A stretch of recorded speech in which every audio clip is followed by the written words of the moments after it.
Bien, nous voici dans notre deuxième partie de cette émission Parlons politique. Nous sommes en train toujours de faire des comparaisons entre la diplomatie tshisekitiste et la diplomatie mobutiste. Dans la diplomatie mobutiste, nous allons tout d'abord commencer par l'histoire. Qui est Mobutu? Qu'est-ce qu'il a fait et comment est-ce qu'il est arrivé au bout de sa vie? Nous parlons de Mobutu. Mobutu de son vrai nom, Joseph Désiré Mobutu. Il est né le 14 octobre 1930 à Lissala. Et puis il est mort le 7, je m'excuse, le 7 septembre 1997 au Rabat. Nous sommes dans le pays marocain.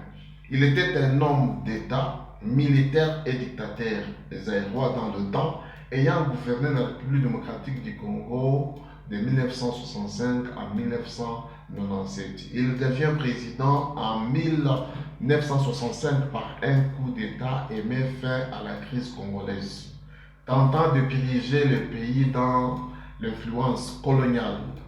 Il rebaptise Zaïre en 1971 dans le cadre d'une politique de zaïrisation que nous aurons à développer dans nos prochaines émissions et change son nom à Mobutu Sese Seko un an plus tard.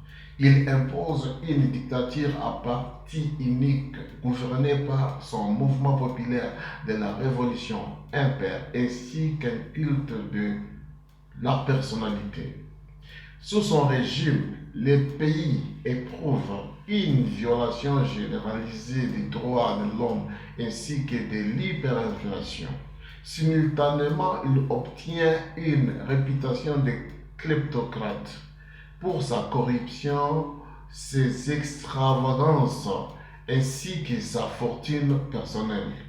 En politique extérieure, il soutient les rebelles de l'UNITA et de FNLA dans la guerre civile angolaise. Et son régime reçoit le soutien de pays occidentaux qui le perçoivent comme un adversaire du communisme en Afrique francophone. Il reçoit également du soutien et de l'aide financière de la Chine pour son opposition dans l'Union soviétique. Après la fin de la guerre froide, son régime s'affaiblit en raison de la fin de l'aide financière occidentale. À l'issue du génocide de Tutsi au Rwanda en 1994, le nouveau gouvernement rwandais soutient une invasion rebelle du Zaïre par l'Alliance des forces démocratiques pour la libération du Congo, AFDEL en sigle. En novembre 1996, lors de la première guerre du Congo, et renverse son régime en mai 1997. Il s'enfuit alors en exil et meurt d'un cancer de la prostate 3 mois plus tard au Maroc. Voilà, vous avez compris comment est-ce que Mobutu était en train de diriger le pays. En 1971, il a changé le nom au lieu du Congo. Le pays est devenu Zaïre. Et puis, une année après, il a instauré le système du parti unique, c'est-à-dire qu'on ne pouvait pas accepter d'autres partis politiques en dehors de son parti politique, Mouvement populaire de la Révolution, MPR en sigle. Et dans cette époque-là, nous avons expérimenté ce qu'on appelle hyperinflation. L'hyperinflation correspond à une situation dans laquelle le prix augmente de façon vertigineuse. Elle trouve généralement sa source dans les difficultés budgétaires des États qui financent leur déficit en créant de la monnaie, c'est-à-dire ça, la monnaie est délai, il n'y a plus de production maintenant, ça crée, va flamber des prix, donc on ne sera pas même contrôlé. C'est ça l'hyper. Il y avait aussi le culte de personnalité pendant la période de Mobutu, c'est-à-dire qu'on pouvait adorer Mobutu. Il était comme un roi, il était comme un petit dieu, on ne pouvait pas le critiquer, on ne pouvait pas s'opposer à lui, on ne pouvait pas faire des marches de colère, on ne pouvait pas faire quoi que ce soit, c'est seulement son parti unique. Quand on part aux élections, on avait seulement une seule boîte dans laquelle on mettait le bulletin de vote parce qu'il n'y avait plus d'autres candidats. On parlait de candidats uniques à cette époque-là.